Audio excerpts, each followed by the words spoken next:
Olá pessoal, bem-vindos à disciplina de Estatística Aplicada. Esse é o módulo em que nós trabalharemos com o método estatístico. Eu sou o professor Adriano Beluco, faço parte do IFRS, Instituto Federal do Rio Grande do Sul, campus Viamão. O meu e-mail aparece aí na tela, adriano.beluco@viamão.ifrs.edu.br. Vocês podem entrar em contato para tirar dúvidas ou por esse e-mail ou pelo fórum do Moodle. Nesse módulo de método estatístico, é um módulo introdutório. Eu considero ele o módulo mais teórico dessa nossa disciplina de estatística aplicada. E nesse módulo nós trabalharemos com definição de estatística, com os tipos de conjuntos de dados, os ramos da estatística, possíveis classificações de dados e as etapas do planejamento de um estudo estatístico. Bom, em alguma fase do seu trabalho, um pesquisador depara-se com o problema de analisar e entender um conjunto de dados que seja relevante ao seu particular objeto de estudos.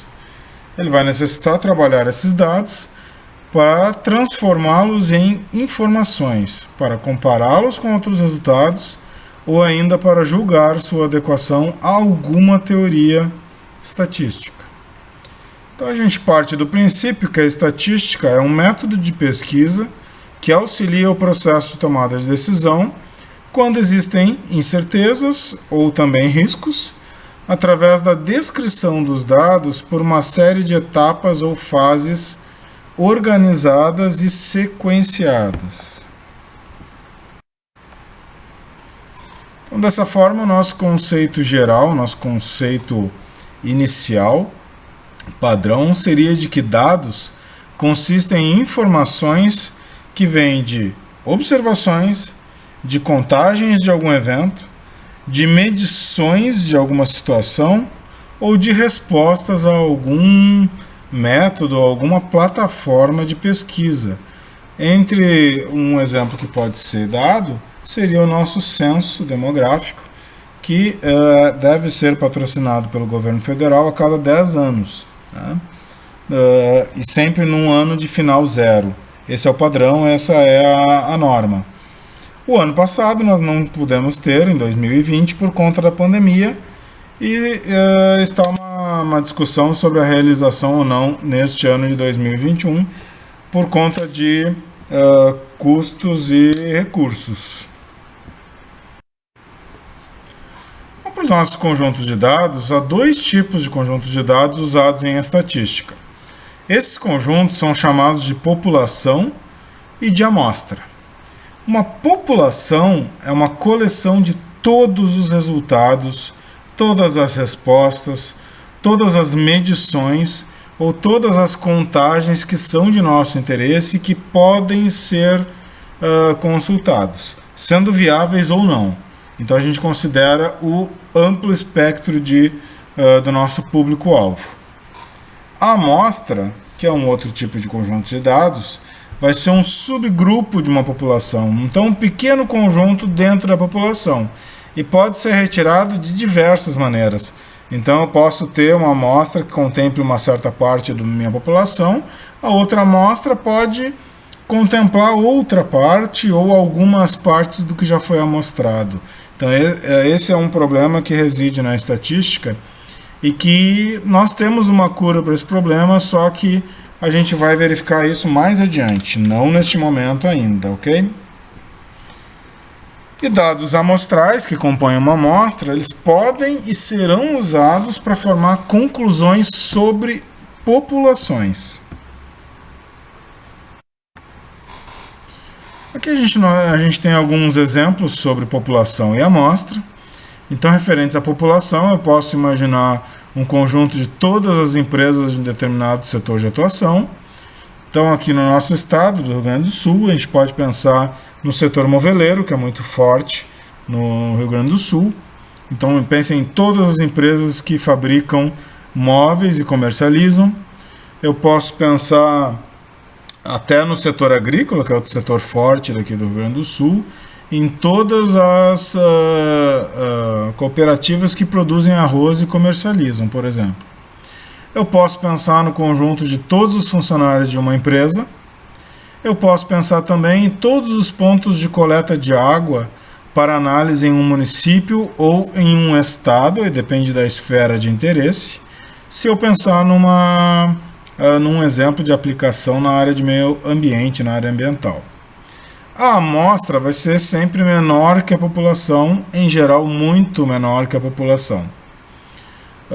Eu posso pensar num grupo de microempresas dentro de um setor de atuação. Então, por exemplo, se eu pensar, vou citar de novo aquele exemplo do setor moveleiro no Rio Grande do Sul, eu posso imaginar que a minha população são todas as empresas que fabricam e comercializam móveis no Rio Grande do Sul. Um grupo uma amostra deles seriam as empresas moveleiras de um município, de um único município, por exemplo, ou de uma pequena micro-região.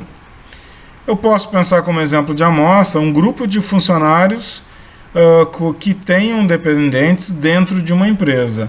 Isso costuma ser feito em algumas empresas quando eu preciso fazer reajustes num plano de saúde, quando eu preciso negociar com uma empresa de plano de saúde um reajuste menor ou um valor menor. Eu posso pensar também, como um exemplo de amostra, uma seleção de apenas 10 pontos de coleta e análise de água dentro de um município. Algumas vezes eu tenho até 20 pontos de coleta de água num município grande, né? Em São Paulo, por exemplo, tem até muito mais do que isso, chega a ser mais de 100 pontos de coleta para um controle da melhor qualidade de água do município, ou que o município providencia para os seus cidadãos. Então aqui eu tenho representado uma população, é uma representação icônica através de ícones, tá? Isso é muito comum em estatística para exemplificar situações. Eu tenho vários cidadãos aí dentro e no caso de eu buscar uma amostra, vamos ver uma possibilidade de amostra. Então essa amostra 1 que aparece na tela, ela considera apenas uma amostra com 5 indivíduos dentro dessa população, que foi coletada ali pela questão de proximidade. Mais à frente, na próxima aula, nós vamos ver como realizar essa técnica de amostragem. Aqui aparece uma segunda situação que também é uma amostra.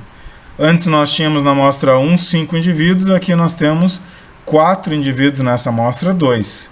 Nesse caso exclusivo, a amostra 2 não contém nenhum indivíduo que estava na amostra 1, mas não existe limitação para isso. Tá? Ele pode conter ou não indivíduos de outras amostras, depende do pesquisador. Pesquisadores diferentes vão acabar realizando amostragens diferentes, e esse é um outro problema que a gente vai tratar no futuro, de como corrigir esse problema de amostragem. Tá? É um dos principais problemas em estatística. Na estatística eu posso realizar pesquisas, amostragens e realizar conclusões com base na população ou com base na amostra. O que vai diferenciar é o tamanho da população. Se a população for muito grande, nós teremos a necessidade de buscar uma amostra. Se ela não for tão grande, algumas vezes eu consigo a viabilidade para consultar toda a população, mas não é comum. Então a gente chama de parâmetro a descrição numérica de uma característica populacional. Então quando eu vou investigar uma população e faço um cálculo de média aritmética, um cálculo de desvio padrão, que nós vamos aprender a fazer aqui, eu chamo de parâmetro, porque eu estou trabalhando com toda a população, eu não vou ter situações de erro. Então o meu parâmetro já indica que aquele é o resultado exato do que nós procuramos. Agora eu vou chamar de uma estatística quando a descrição numérica for de uma característica amostral, quando for oriunda de uma amostra. A estatística apresenta 2 ramos principais, tá, que nós vamos estudar aqui no nosso curso. Essas ramificações se chamam de estatística descritiva e estatística inferencial.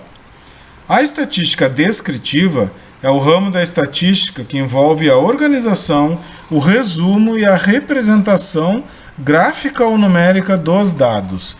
Então, na estatística descritiva, eu estou calculando, eu estou organizando, eu estou apresentando números. Não estou tirando conclusões. A estatística inferencial é o ramo da estatística que envolve o uso de uma amostra para chegar a essas conclusões sobre uma população.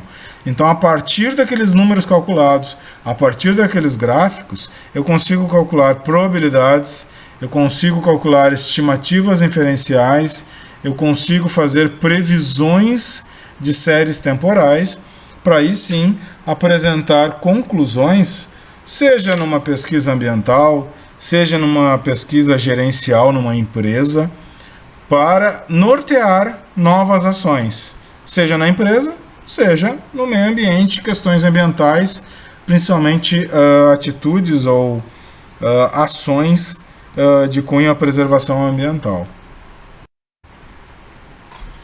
Em termos de classificação dos dados, quando realizamos um estudo, é importante saber o tipo de dados envolvido.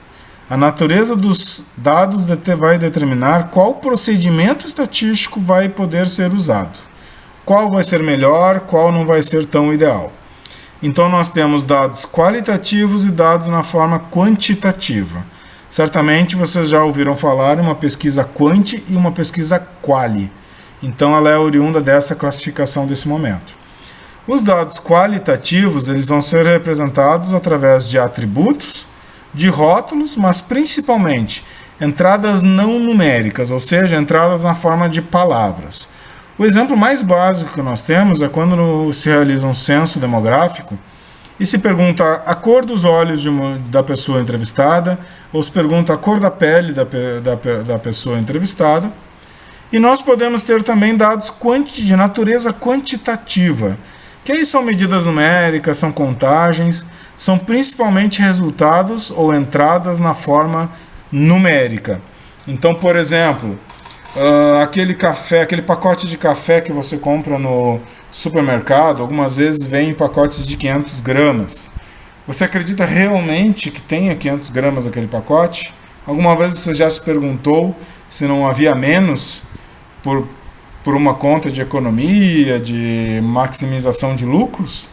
Bom, se nós fizermos uma pesquisa com 10 pacotes de café que tem no mercado ou no supermercado de uma mesma marca e formos anotar os pesos serão em valores numéricos. Pode ser, dificilmente vai ter 500 gramas exatas, tá? Eu já vou adiantando isso para vocês.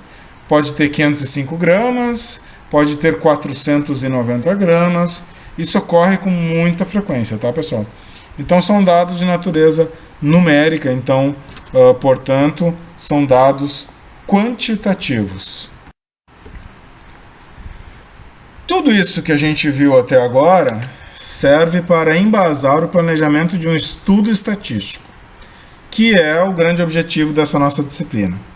Qualquer decisão que seja tomada usando os resultados de um estudo estatístico será tão boa quanto o processo utilizado para a obtenção desses dados. Por isso, a nossa preocupação em que cada etapa desse processo que se chama de estudo estatístico seja observado com o maior rigor possível, para que as conclusões levem realmente a decisões confiáveis. Se o processo tiver falhas, então a decisão resultante será, no mínimo, questionável.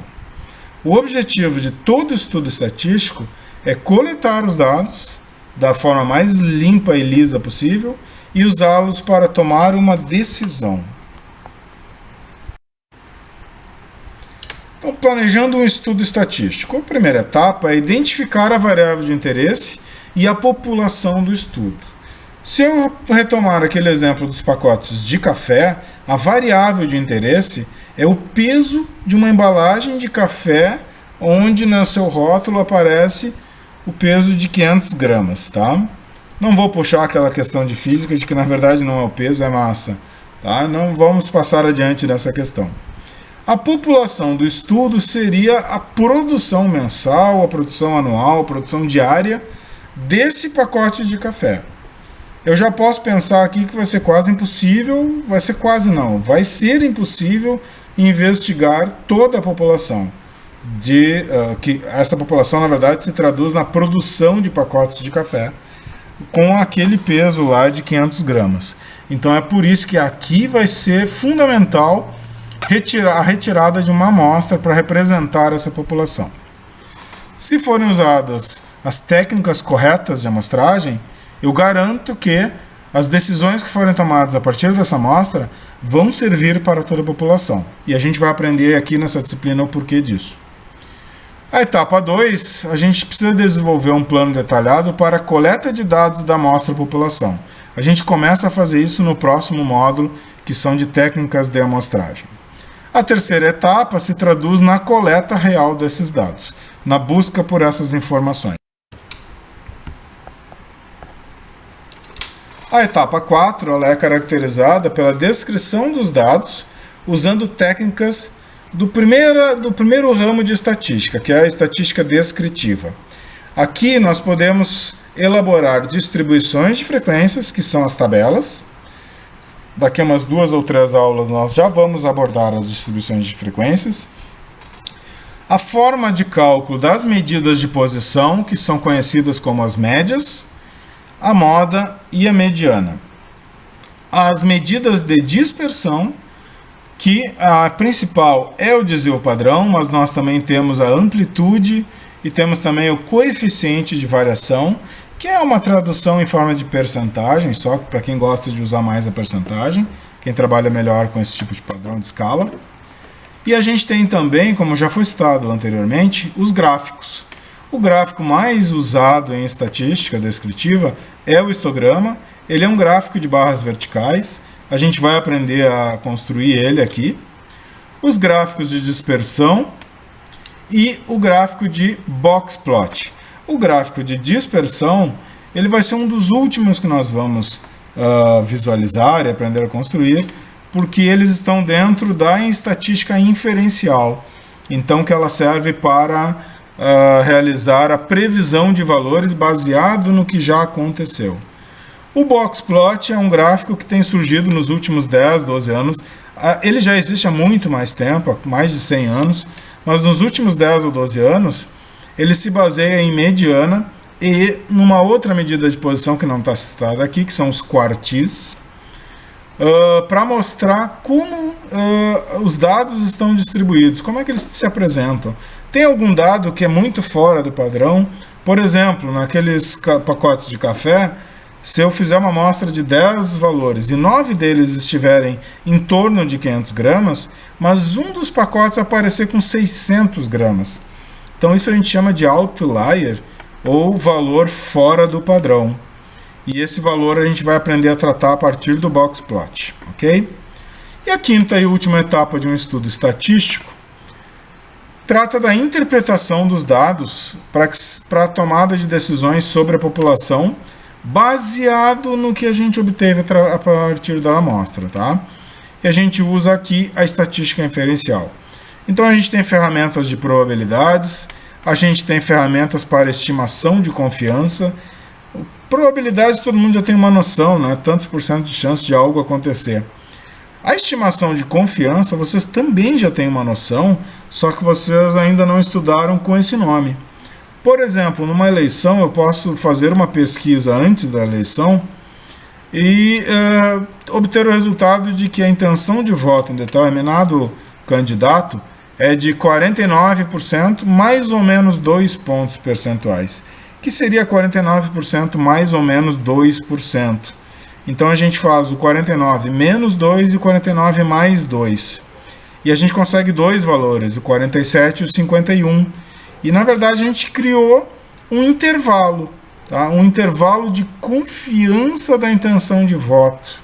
Então quer dizer que a gente confia, baseado na estatística, que no final da eleição esse candidato terá um resultado entre 47% e 51%. Isso tem um preço, que é a confiança.